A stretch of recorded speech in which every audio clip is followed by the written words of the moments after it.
Hey, this is Coach Bricks back with another one of my guests on the Strength and Speed Summit. Guys, it's an honor to be here. It's fantastic to have another guest on. And, it's just great. It's just great to be able to get on with great people who are willing to share ideas, share a message, share what they're doing, and all that good kind of stuff out there to help this profession grow. And I think that's the important thing. I've said about, before every single guest that I've had on, that's one of the most important things that we can do in this profession. Because I think, it's going down a different path sometimes. And it's not always the best path that it's going down. But there's some great, great guys out there that are doing it. And this gentleman right here, another one, Coach Rob Oshinskie from Victory Sports Upper State College, is taking time out of his day, I should say, on his vacation. So I greatly appreciate him taking time just to speak. And you guys get to hear his message and get to hear him going on. So, Coach Rob, how are you today? Doing great, Dave. Doing great. Great to be here. Excellent, man. That's what I love to hear. Hey, I know a lot about you. We've connected probably about 5 years ago. We got together, started talking up at the Junior Out-of-State Clinic in Pennsylvania. And ever since then, we've been hooked up. Actually, you worked with some of my athletes way, way back. Back at Penn State, they used to come home and tell me all about you and stuff as well.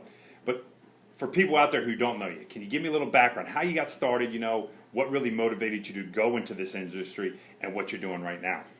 Well, I think the motivation, Dave, started back when I was growing up. My dad was a former basketball player, really good basketball player, was a scholarship player at Penn State, and he drove us to do the best that we could in our sports, and that being the best meant training, even back in the late 80s, and that led to the time of playing football at Bucknell. And while I was there, I had Jeff Connors, which many people in the field know is a great strength coach now at ECU, was at UNC for a while. But Coach Connors had a big influence on me, and I was actually a pre-med while I was there, and decided that med school really wasn't where my heart was. My heart was really in strength and conditioning, and ended up at Penn State. I was a GA at Penn State, back under Coach Paterno, a strength GA.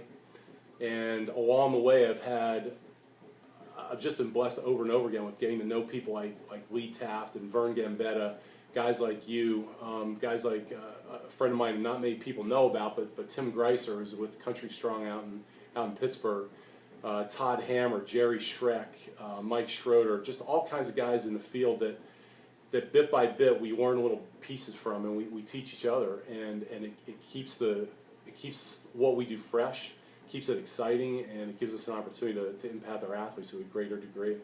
And I think that's the important thing, networking. I've talked about it, and every single person I've talked to, and they've all agreed that that's probably the number one thing you can do. Learn from other people. Always go into the room is not the smartest person in the room. Too many times I think when we're young, new strength coaches coming out, we think we're the smartest person, and we're the only ones who know. Our ideas are the only ones that work, and nothing else works. But break that down a little for me. How much have you learned over your time in this field? How much has changed? I mean, for you personally, designing programs and working with athletes and things like that. Well, to give you, I think, a quick look back, the 5-year point in my career was really a changing point for me. I was in State College. I was working for Joyner Sports Medicine at the time. I had left Penn State, and I thought I'd kind of arrived. I had 3 or 4 certifications at the time. I trained some athletes pretty successfully, and I thought I knew a lot. And I went to a weekend conference called Building and Rebuilding the Complete Athlete with Vern Gambetta and Mike Clark. And after the first morning, I literally called my wife and said, I think we have to refund our clients' money. And she kind of talked me off the ledge, as people say, and she's like, what are you talking about? And I said, I think we're robbing people. I've thought I've known what I'm doing all along, and the reality is I have a whole lot more to learn. So what's happened is, over time,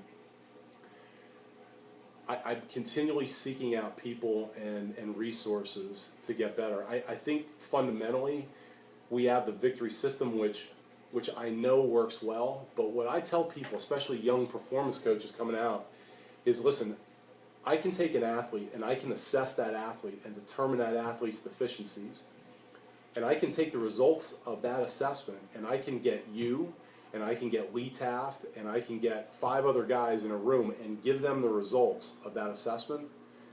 The programs that we create are all going to look different, but conceptually they're probably all going to be about the same. The big concepts, we're going to follow the same concepts. We're going to teach exercises fundamentally the same way, and ultimately, even though each program looks a little different, whether that athlete works with me, you, or any one of those other people, he's going to end up getting great results. Yeah, and I agree. I 100% agree. And you brought up something that was interesting there, and I really want to touch on this because I think it's become more of a topic over the last year or two, and it's the difference. My wife was just at a conference not too long ago, and she heard one of the strength coaches speak. Give me your definition, or at least your perspective on the difference between a trainer and a coach. What would you consider a trainer to be, and what would you consider a coach to be? I don't think I've ever been asked that question before, but I think it's a great question. I consider a coach to be more of a mentor. I was blessed to have a mentor during the process of developing Victory as a business. And one of the things that he said to me that really stuck with me was, he said, listen, a mentor has got to care enough that he is willing to lose the friendship of the mentee to tell that mentee what he or she really needs to know. As Jackie and I travel, not that we travel a ton, but you and I are here in Ocean City, New Jersey. We work out everywhere we go, and when we go and work out, I can't help but observe the people that are doing training at different health clubs and different gyms. And unfortunately, I think many of the people in the field, especially at fitness centers, they're trainers. They're people that in a lot of cases have gotten a minimal amount of education in pursuits of a career that affords them the ability to wear a t-shirt and shorts to work and to count reps and get paid $20 or $30 an hour to do so. I think the coach is the person who really is invested in the long-term result of the athlete or the client. Because I don't care, there are fitness coaches out there who take the reality of their profession to another level. And one of the things that we always try to tell our staff is, listen, everything you do every day in our facility or outside of our facility reflects on the industry as a whole. And the other day I was at a gym and I watched a guy. He's probably a nice guy, seems like he has a good personality, but I watched him take an adult client just from this machine to this machine to this machine to this machine, and in the process he was dancing around, singing, talking to the client in between, actually during the sets.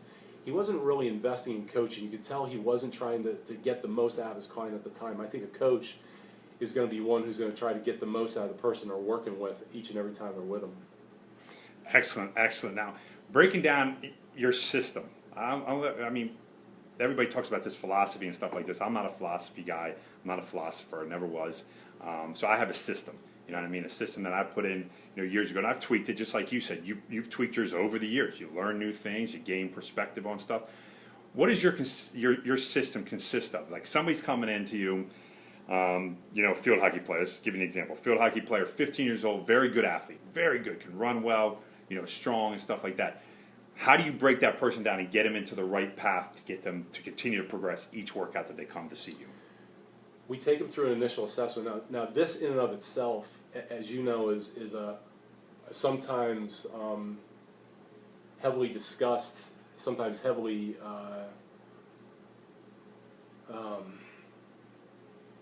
it's at times controversial. Some guys think that assessments need to be very minimal. Some guys think that they need to be extensive. We're kind of somewhere in the middle. We bring new athletes in, we do an overhead squat, we do a single leg squat, we do some flexibility checks on them, and we do some performance tests. We're going to do a one leg, what's called a shark skill test. We're going to do a pro shuttle on them. We're going to do a broad jump on them. We're going to do a 10-yard dash. We're going to do a vertical jump. So we're going to take that information, coalesce it down into a summary, and determine, okay, what are the greatest needs of the athlete? And typically, we go through, most athletes come through our program, what they're going to do is they're going to spend 2 days in a one-on-one situation with me, during which we're going to begin going through our core progression. We're going to teach them how to do self-massage and basically tissue health work. We're going to teach them fundamentally the basic stretches that they most need to do to address those imbalances, if they have them at all. And we're going to begin laying the foundation and teaching them the techniques of the exercises that they are initially going to start with, or the movement patterns that are most important in their program. So our program really starts there. And if I were to give you kind of a couple of the big highlights of what are some of the core things that we really focus on, one is from a lower body perspective, we do a ton of single leg strength work, and that's something I could elaborate on quite a bit. But we've seen results that I literally say to our young coaches when they start with us, listen, there's going to be some folks who are going to debate what we do from a lower body perspective, but if you criticize and or debate, you then have to validate why we've gotten what at times are really pretty exceptional results. And I'll give you one example.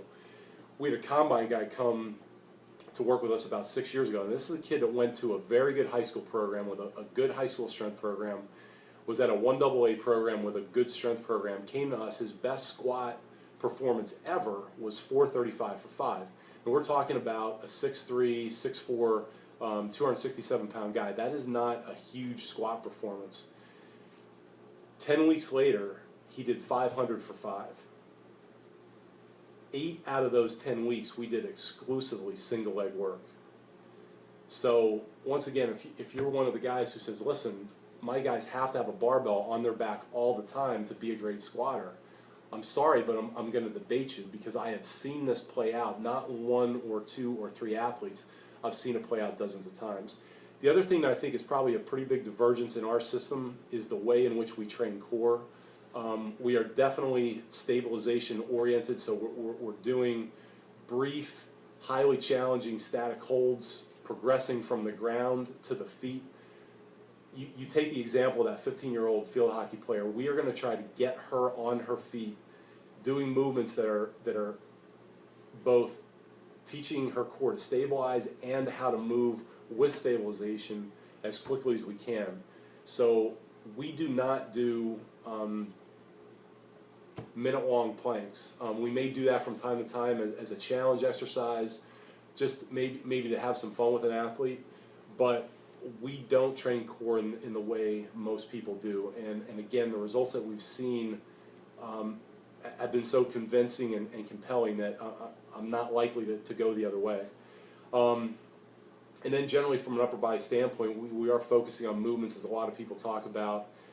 We don't overemphasize any one movement. We are definitely let's be very well aware of the many tools that are in the toolbox. We do Olympic lifting, but we don't do it with every athlete. We do plyometrics with probably every athlete. Bench squat, deadlift, we do them, not with every athlete in all cases. I love barbell movements, but I don't think you have to do them all the time with athletes to get the results that you ideally want. Excellent. Breaking that system, that you just broke down with the lower body, the core, hitting that, and then the upper body. Where do you guys throw speed work in there? I'm a big speed guy. I love speed. I love working on speed. I know we've talked about it and stuff like that. I love teaching the aspects of speed, because growing up, everybody told me, and you probably heard the same thing, you're either born with it or you're not. There was no difference. And I really think in the 90s is when there was a turning point. And I think I saw it in college football changed, where you didn't see, and some of the programs, your Nebraskas and stuff, even though they continue to win, you started to see the shift to the South and the Floridas, the FSUs, the Miamis, the Floridas. Those teams all of a sudden with these guys with speed, and they were working on the speed stuff. Where do you put speed in your programs when you're an athlete's coming in? Because it's so important nowadays, and everybody all they ever tell you is, hey, I want to work on speed, nothing else but speed. Where do you guys throw that in your programs? Well, if you're going to look at the way the program is designed, speed is always near the beginning. So you're going to talk about if the athlete has any distinct corrective needs, we're going to deal with those corrective needs at the beginning of the workout. We're going to have a period of core work and lower body stabilization work to, as a lot of guys are now talking, activation. It's kind of funny. After you've been in the field for 22 years, you've kind of seen the terminology come and go. But whether you want to use the term warm-up or activation or whatever you want to call it, we're going to do a period of that, and then speed is going to be our first focus after that, if speed is a training factor for that day. And from a speed perspective, with most of the athletes that we're working with, acceleration is a focal point. So performing drills that are acceleration oriented, and I would say fundamentally from our system, I'm not a coach who utilizes dozens and dozens and dozens of speed drills. I think that can be done very successfully, but I have found the greatest success with focusing on a relatively small number of exercises and developing a very high level proficiency with those exercises. And for me, when I look at the athlete, I always am asking myself the question, all right, what forces are being imposed on the athlete, on the field, on the pitch, on the court, on the mat? And in most cases, we're talking about an athlete who's minimally equipped. Like, let's take that field hockey player. There's really not a lot of weight in the equipment that she's using. And there's the perpendicular force of gravity. So what I'm getting at is we don't do a ton of work using external forces. We do some band acceleration work. We do have a Vertimax. When you're looking at linear speed, there are obviously some huge both vertical and horizontal force vectors, and I'm a huge believer in developing jumping power. When in developing speed, we do it's all about the rate of force production. And when you look at, there's a landmark study done about 15 years ago at Harvard where they were trying to determine, all right, why are the elite sprinters of the world so much faster than guys like you and I, or just the normal guy walking down the street, or the high school athlete? And the results of that study were conclusively the amount of force that athlete is putting against the ground. And I'm always taking that into account. I've had the opportunity to go to Westside Barbell in Columbus twice.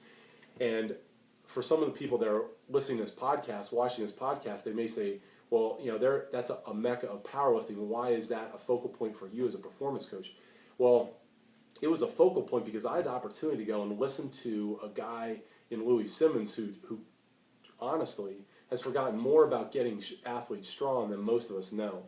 And even though he is predominantly training powerlifters to perform in a specialized arena of powerlifting, there's still a tremendous amount of stuff to be learned. And while I was out there, we got to talk with a couple of elite sprinters that are training with him and get their perspective on how their speed performance has changed in working in that environment. And those changes have been significant. So back to your question, from a programming standpoint, speed is first and foremost typically on a given day. But we always have to remember that there are many aspects of speed. And I'd leave you with this. We had a field hockey player probably about 8 years ago, great young lady.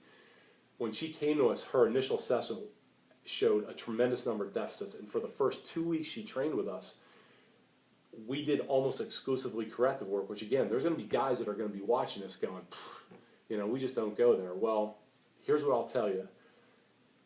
We trained in her core intensively. We dealt with extremely tight hip flexors. She had some serious ankle deficiencies that we addressed during that time. 2 weeks later, she comes to me after that first assessment and says, Rob, what speed work are we doing? And at that point, Dave, we hadn't done a single speed drill. And I said, Deirdre, why do you think we've done speed work? She said, well, we did an open gym with my team yesterday, and there's 2 girls that are a year older than me that I've been playing field hockey with for years, and these girls have always been 2 steps faster than me. She said, Rob, yesterday I ran stride for stride with those girls, and the only thing that's changed is being here over the last 2 weeks. And I share that story because at times I think we get so engrossed in the heavy deadlift or the power clean or the box jump or whatever it is that we're doing that we lose sight of. If the body isn't moving correctly, there is room for improvement. There's what we often refer to as a performance gap. And we filled that performance gap for her. And then once that gap was filled, and then we started dealing with the speed drills and the power drills and the absolute strength drills, then she went to a whole other level. But there was a base that had to be established in movement first. And I think that's a key that we as performance coaches need to keep in mind all the time. Yeah, and I agree with you. I think we've gotten, like you said, we get sometimes so caught up in the squat numbers and the deadlift numbers, and while they're all great, there's nothing wrong with that.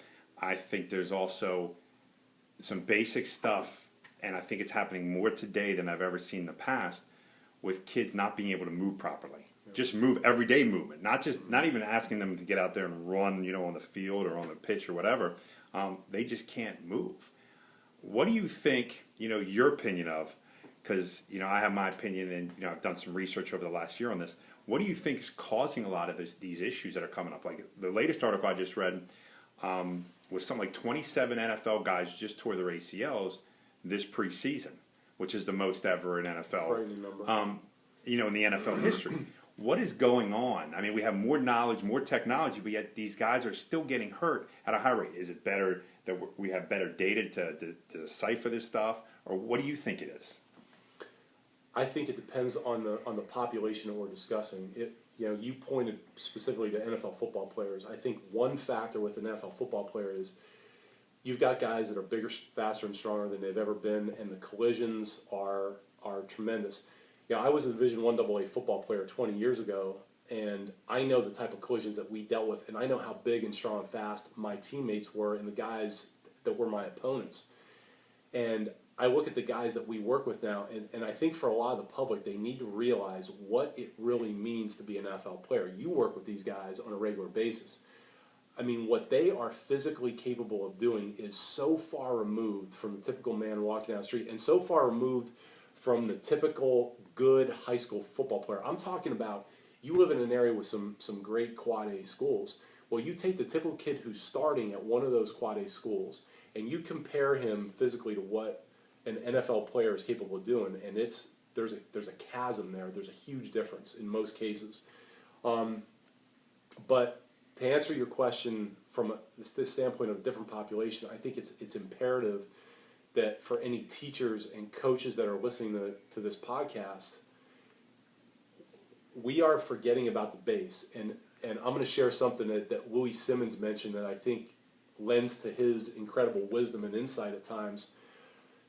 Louis said to me when we were out there, "Rob, how tall were the pyramids?" And I said, "Louis, I have no idea." He said, "To be honest with you, I don't either. But I know that they were as tall as their base." And the point is that from the standpoint of the athlete, if we want to take that athlete to greater heights than he or she has been before, the base has to be there. And what's happening is there are, and I'm not trying to pick on anybody, but I really think many elementary, junior high, high school phys ed programs are falling tremendously short. I think our kids do not have a wide enough base of athletic input. If you look at the former Russian system, which was absolutely incredible, many of the things that you do, many of the things that I do, and many of the things that many good strength coaches do have some type of foundation in the old Russian system. And if you look at what they did with athletes, is they would take young kids and expose them to every sport they possibly could. And then as that input developed and these kids developed better motor patterns, they progressed to higher levels, and at those levels there were benchmarks, and once those benchmarks were met, these young athletes now began to specialize. And I think probably the big take-home message that as you shake your head, I know we're on the same page. Parents and coaches have to put their emotions aside and start understanding that the path to athletic success is not paved with specializing with 4th and 5th and 6th grade kids. They need to be athletes first. I've worked with pros that we will do drills in the off season, and they go, "Why are we doing this?" And I'll tell them, because I'm trying to develop athleticism in you. And even somebody at the pro level, if you become a better athlete, you're going to become a better basketball player. If you're going to become a better athlete, you're going to be a better baseball player. And we just have too many kids specializing, and the information is out there. If you look at what many orthopedic surgeons are writing about today, they are showing great concern about overuse syndromes that are relating to the ACL tears, they're relating to Tommy John injuries, they're relating to a host of different injuries that are related to doing too much of a good thing. Yeah, and I agree. I think that specialization has definitely has been hurting, athletes, especially young athletes. Another article I just read right before I got away, was 70% of athletes, young athletes, will quit sports by age of 13. And you think of that number and you're like, wow. Now sometimes, people find another interest. Like you said, you throw a lot of different things out there. If you throw in 15 different things, they might decide to go into arts or the music, whatever. No problem with that. I think that's great. You found what you have passion about, go do it. But in that article, they said a lot of it had to do with how much pressure they get, to be this and be that, play on this top level team, and you got to travel all over the United States to be seen. And playing one sport. They eventually get burnt out, and because they didn't play younger, sports, so many different sports when they were younger, they have nothing else to fall back on. So they don't think, well, I'm not going to start over. I'm just done. Yeah. And I think that's what we're getting to in this respect, and I think that has led to a lot of the injuries. And as performance coaches, I think that's what we need to do, and that's why, I asked you because I know you and I have talked about it before. About how these kids need to get out and move. They need to experience different things. They need to do these kind of things, and hopefully these young coaches that are out there, not just strength coaches, but sports coaches. You guys are listening in. If you're going to schedule and you're a rec coach or you're even a travel coach, and you tell your kid he has to be here 6 days a week and not play any other sports, and he needs to be all year round, what are you doing to that kid? You know what I mean? You're doing a disservice. Kids need to grow. They need to learn, and the more activities they can be in, the better they're going to be. I mean, it's just natural progression of life. I agree, and I think a lot of sport coaches have to. I can't say it any other way. They have to open their eyes and see what's before them. If you're dealing with a kid whose dream is to be a college baseball player, let's say, what does the typical college baseball player look like? I mean, we have a kid that trains with us that's a Division I shortstop. This kid is 6'4", 210 pounds. So if you have a 14-year-old kid who is 5'4" and weighs 125 pounds, and his dream is to be a college baseball player, and you are telling him that he needs to be playing baseball 7 days a week, and strength conditioning and speed work is somewhere way back here in the back burner, I know it's going to seem biased to your listeners because of what we do, but I am telling you, you're telling that athlete the wrong thing, because athletes are bigger, faster, and stronger. And it's not just because the two right parents are meeting each other and bearing these children. It is because of what these kids do. The kid I just referred to started living in the weight room when he was in 8th grade. And he is, when you talk to people in our area about who are the great baseball players from our area right now that are playing college sports, this kid is right at the top. And the credit goes to him, because he understood that to be a great baseball player, it was going to take a lot of baseball, but it was going to take a lot of academics, and it was going to take a lot of strength and speed work, and put it all together, and you get what you got out of this kid. Yeah, and I mean, that's great. Great to the point, what we need to focus on as a group and all that kind of stuff. One of the big topics that I wanted to get into as well, and we just spoke about it right before we got on the air. It's funny because it's one of my questions I had. It's just rest and recovery that's going on. It has become a bigger and bigger topic over the last 2-3 years of how do you get somebody to rest and recover. And you and I were just mentioning about carb buffers and using that to massage your muscles out. I'm looking at you like, I'm going to use carb buffers now, but you said how it works. If you say it works, I trust you 100% that it's going to work, and I can't wait to try it out. But what do you see as the way of rest and recovery coming along? Is that the next big thing that people are going to start taking on, or is it going to continue to be that let's pound the ever-living snot out of these kids 7 days a week, and hopefully they'll recover at some point in their life? Because I see both spectrums still holding on pretty, the one's coming on strong, the rest of recovery is coming on, but still that other one of let's beat the ever-living snot out of them and give them no time to recover. I think the aspect of rest and recovery, I think coaches are doing a better job than they ever have. I hear more and more stories all the time about kids using foam rollers and using band stretching techniques, seeing chiropractors, seeing massage therapists, doing all those things. And my hat's off to all your coaches and all the people that listen to your podcast that are following those kind of principles. However, I'm gonna partially answer your question by asking the question to the coaches that are listening. How many of your athletes are eating well on a consistent basis? Question number 2, how many of those athletes are consistently sleeping 8 to 10 hours in a consistent pattern, meaning they're going to bed at the same time, waking up about the same time? If you're like most coaches, you're rolling your eyes, you're snickering, because the answer to question 1 is next to none, and the answer to question 2 is next to none. So then my follow-up question to those questions is simply this. The 2 most impactful forms of recovery are what? And of course the answer is good diet and great sleep. If you're not getting good sleep, to me, foam rolling and all this other stuff is kind of a Band-Aid. The foundation is what you're putting in your mouth and the quality of the sleep that these athletes are getting. So what that leads to is to the coach and their planning. I'm saying to the high school football coach, to the high school basketball coach, to the high school wrestling coach, are you planning for success? Because the reality is this: most of your athletes are unable to recover to the greatest of their capabilities because they're not eating real well and they're not sleeping real well. So are you practicing in a manner that is providing for some of that recovery? And again, I have history here. I was just talking to a wrestling coach I consulted with a number of years ago, and it was a great conversation because he's very complimentary to the time that we had spent together. And he said, Rob, all I got to tell you is I drove my guys into the ground at the end of our wrestling season when you were pleading with me to back off. And you and I know each other from this perspective. You and I are pretty outspoken about what we view as softness. And I hope no one listening to this feels like you or I, in any kind of way, are encouraging coaches to be soft on kids. That's not what we're asking. What we're asking is to be smart. And when I was in high school, my sophomore year of high school, we had a coach who was a former Green Beret, and we literally had 3 hours of full contact, full gear practice Monday, Tuesday, and Wednesday of every week. And there were a couple guys I played with in high school, one guy in particular that I consider to be probably the toughest high school kid I've ever been around in my life. And part of the way through the season, we're getting off the bus at an away game, and we were playing against Hazleton High School, always physically a very tough team.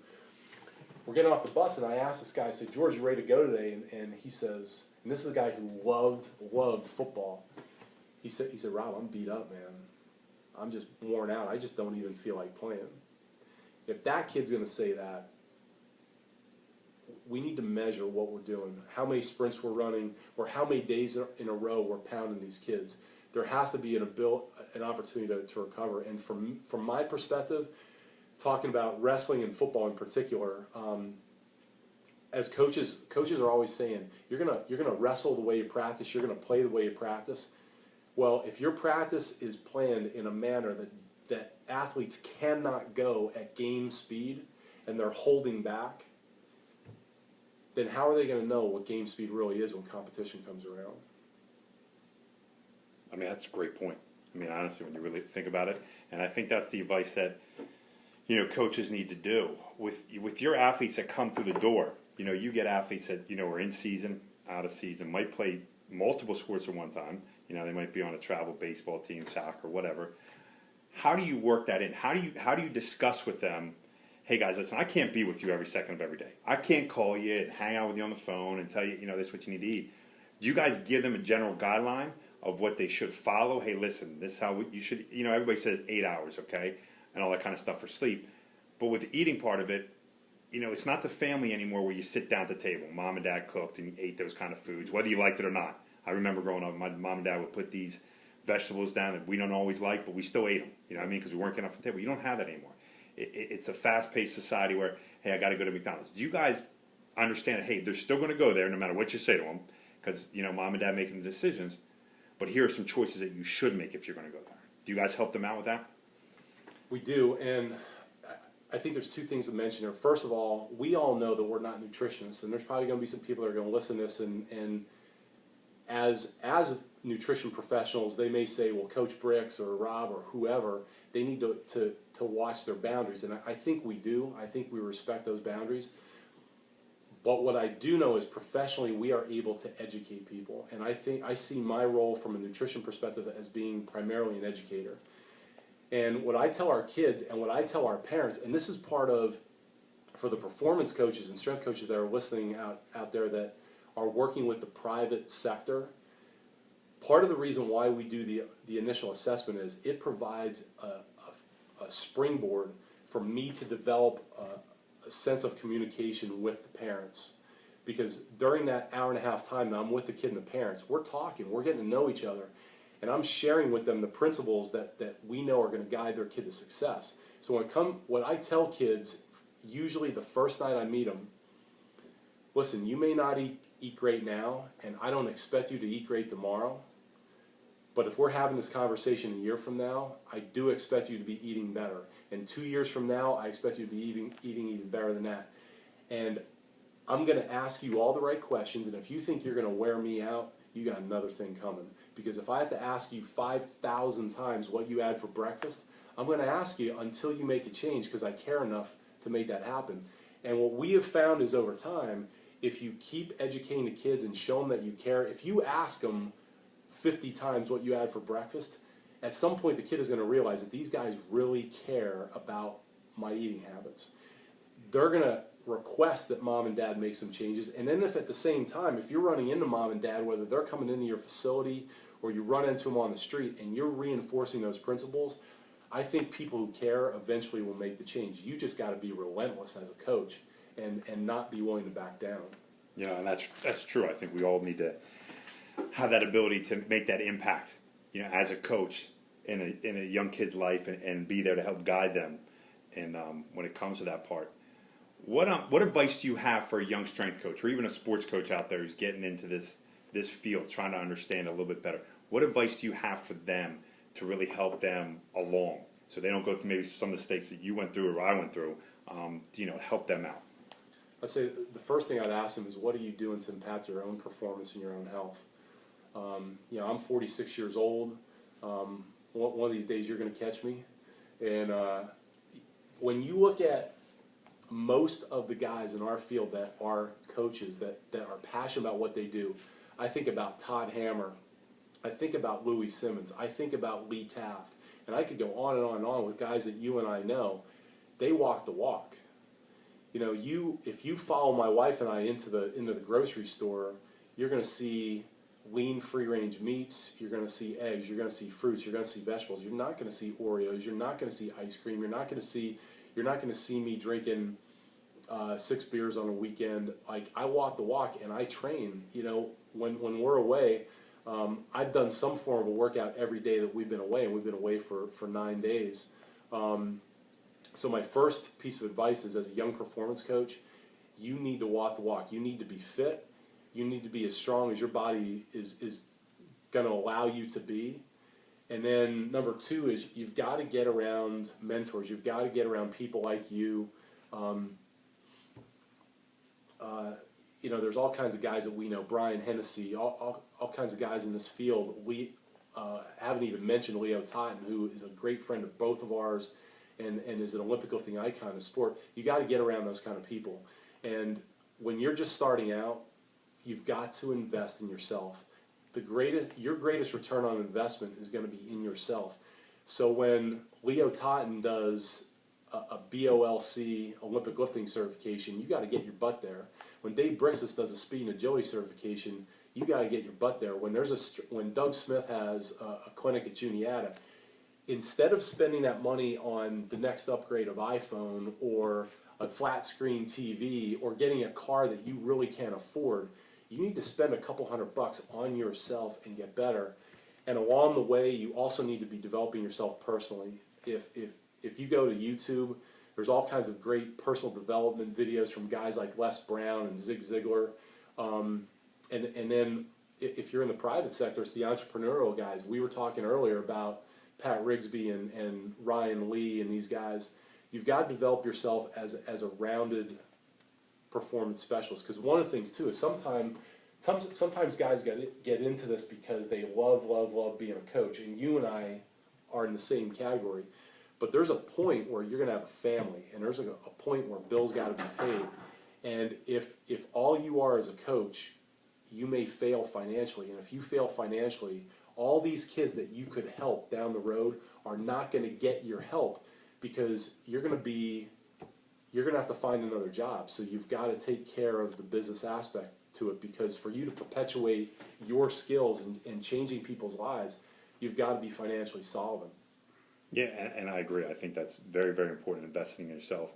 I didn't do enough of that, I'll be the first one to admit, when I was younger. But over the last 10 years, 10, 12 years, that's all I've done. I've tried to get up and see people, try to just talk to people. And I say this on every single person I've talked to, the people that are willing to give back, like yourself, Rob, they will get back to you. If they're really passionate about this field and they really care about this field, doesn't matter how busy they are, it doesn't matter how many, if they're working at a university, in the private sector, whatever, they will get back to you.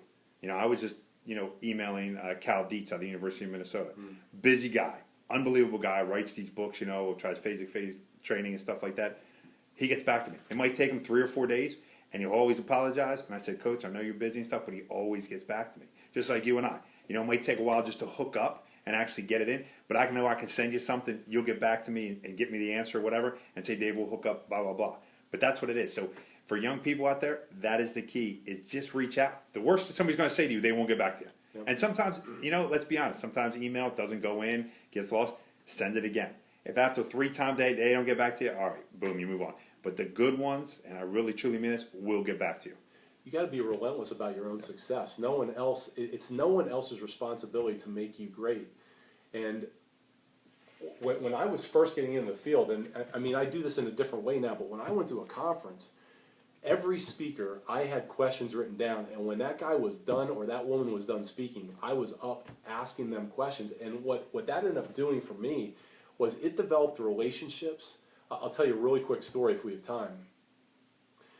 I went to, back in 1994, I went to a conference called the International Human Performance Congress in Richmond, Virginia, and it had people like Dr. Bill Kramer speaking there. Well, I met a guy named Rich Snedeker, who at the time was